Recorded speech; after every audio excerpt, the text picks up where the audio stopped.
I wanted to discuss Roe versus Wade a little bit more. This has been debated by many, and I never thought they would go through with it. I did a video on Richard Spencer. It is called The New Sophisticated KKK because of him and the Proud Boys. And that's like the new face of it for our times. I threw in the declining birth rates because I knew that was a problem from a long time ago. They've been talking about becoming a minority in this country since I was a little girl. So I knew that was a major issue and problem for them, that they have been thinking about how can we fix this, which they haven't fixed anything. They've made it worse now. This has been a discussion for many years. They are dreading becoming a minority. They will do whatever they have to, even go against their women. You will have to pry power from their cold, dead hands. If they have anything to do with it, they're not going to go down without a fight, kicking and screaming. I mean, they're going to go down. I mean, you see the numbers. They're going down. But regardless of what they do, it's going to happen. But you're going to see a lot of BSing, yelling, and also this is making it dangerous for Black people, because if you remember the shooter who went to the store and shot up Black people because their birth rates are declining, that had nothing to do with us. Nothing to do with us. The only way I can think about him possibly blaming Black people, which it was women who were killed, is biracial children.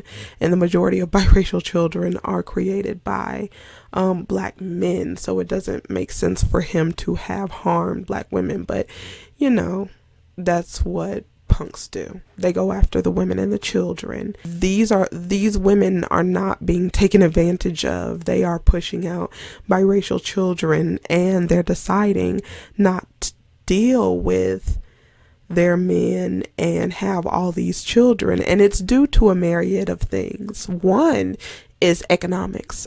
I understand that. That's why I don't have any children, is because it takes a lot of money to properly educate and raise a child, and everybody wants the best for their children.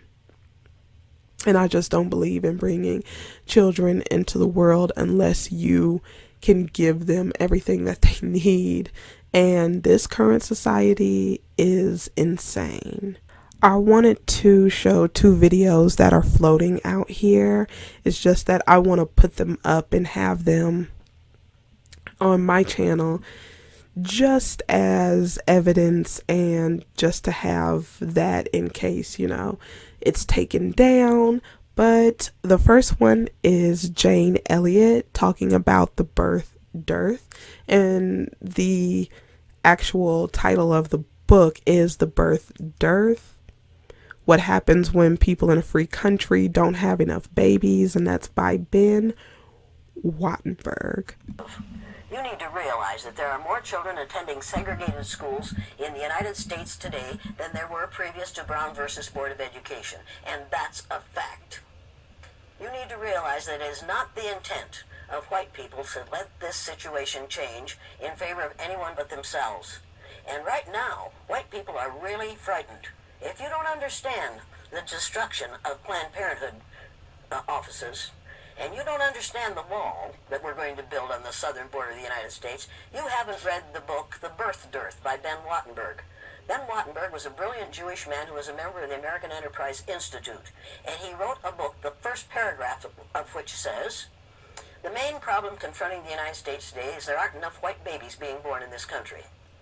He was an advisor to presidents of the United States. He wrote the book in 1987. He says if we don't change this and change it rapidly, White people will lose their numerical majority in this country, and this will no longer be a white man's land. Now, I'm not misrepresenting this. I'm telling you exactly, almost exactly what he says. He says there are three things we can do to solve this. Number one, we could pay women to have babies, as they have been doing in Western European nations for years. Then he says, and these are his words, not mine, unfortunately, we would have to pay women of all colors to have babies, so we don't want to do that. He says the second thing we could do is increase the number of legal immigrants that are allowed into this country every year. Then once again he says, unfortunately, the vast majority of those wanting to come to this country today are people of color, so we don't want to do that. The third thing he says, and women had better pay attention to this, 60% of the fetuses that are aborted every year are white. If we could keep that 60% alive, that would solve our birth dearth. Does that sound like racism to you? And if it doesn't, I want to know why it doesn't. If it doesn't, you don't understand what racism is. And I think it does. When we close Planned Parenthood clinics because we think they're there only for abortion, we need to take another look. They are used for many, many, many things, and many women need the things that they can get from Planned Parenthood clinics. But we are willing to do away with all that good to avoid allowing white women to have control of their own bodies. Now, nobody had better tell one of my daughters or granddaughters what they can do with their body. You haven't that right. Now, it would be interesting if we were as concerned about sperm cells, wouldn't it? I mean, we could take a whole lot of fun out of you boys' lives. One of the main traumas is it tells white people that they are superior because of the lack of melanin in their skin. And then they find out suddenly that we've got a black president. That's traumatic. That's where their trauma is. Living a lie, finding out the truth, is traumatic. Finding out now, recently, that within 30 years, white people will be in the numerical minority in this country is going to be traumatic. And that's the reason we have to solve this problem, and we have to solve it now. I will ask folks tonight, how many of you black folks want to get even with all white people? And that's what white people are quite certain blacks are going to want to do, is get even with all white people. And nobody will raise their hand, and then I'll say, how many of you want to get even with one or two? Every hand will go up, and you know why, and so do I. White people are scared to death right now, particularly white males. They're scared to death that they are going to lose their power in the future. And they are. But if you want to get ready for the future, if you want to be treated well in the future, treat others well in the present. What we do in the present constructs the future. Now, I wanted to stop that there. There's a few things we disagree on, me and Jane Elliott, but for the most part, it's what she's saying is 100% true. There is a fear. And a lot of people will say, oh, what do they have to be afraid of? It's not coming from black people as, we're going to get you. That's not what it is. It's the guilt of knowing their privilege and what they have in this country and everything that's happened. And after everything is said and done, they know. When they see us, we're very distinct people. You can't miss us.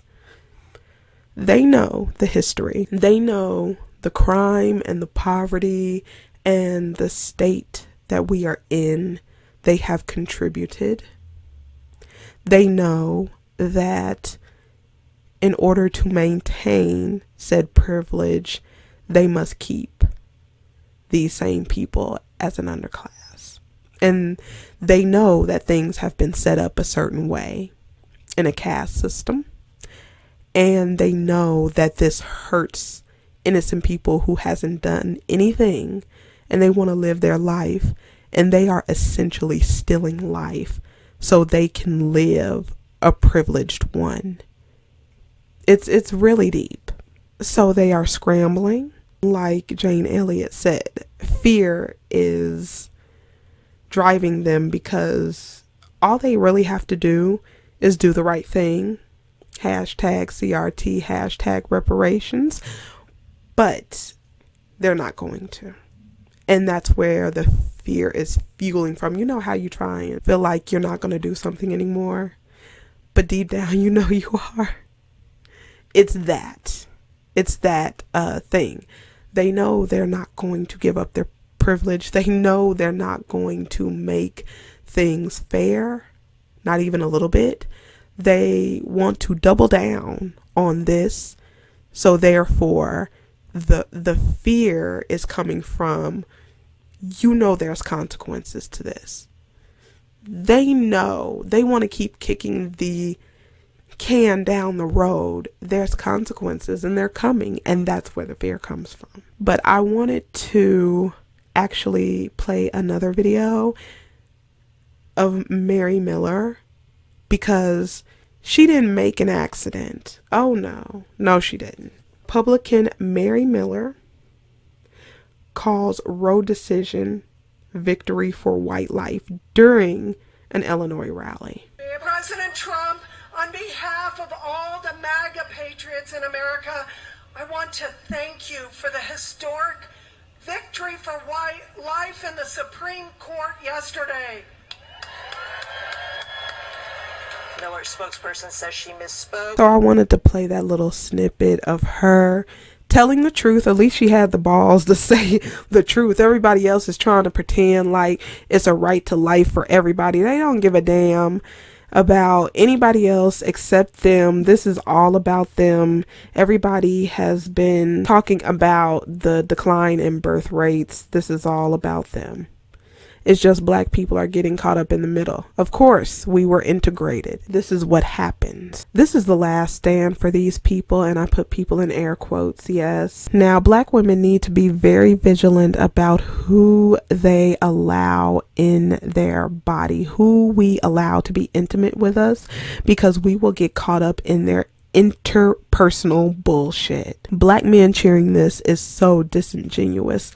Collectively, and you can see the dude in the back with the Trump Miller sign. And do you know there are comments underneath this video and underneath many videos talking about, well, black people were It just never ceased to amaze the bullshit that they come up with, because there's some weirdos out there who will do anything to feel like they belong. They want to be a white man so bad that they're out there with one of their women acting an absolute buffoon. That means nothing that there are black people at this rally. They can't even discuss the backlash that she's getting for saying white life. They don't want to have that discussion. They always are skirting around the topic. But honestly, black men, they will be put in prison for being even more in arrears. They will be driving women across the state line, paying for abortions, and complaining about being more behind in child support. So I won't even address them. I mean, I'm not even going to go there. Abortion is not the only thing Planned Parenthood does, but the founder, Margaret Sanger, is and will forever be connected. She is a flaming eugenist. The organization will never be able to get away from that for me. At this point, I will stay out of it, take care of my reproductive health, and see how the chips fall. They could just pay women to give birth and give support. Look at the state of this economy, this country, the world. People do not have the money, the time, nor the resources. And I mean this with all sincerity. Women, this could get ugly. Carry protection and watch your surroundings. I'm very serious. Look at the femicide rates and how they are giving white males no time for graping. And I know you know what I mean. Graping women 3 and 6 months. Dragging a girl behind a garbage can. Father saying he only had 20 minutes of action. His son got out in 3 months because the judge sympathized with the boy, the young man. He was an adult. And there are several other videos that I have of women being taken advantage of. So be very careful. And let me know what you think about Miss Mary Miller's comments, and I will see you in the next one.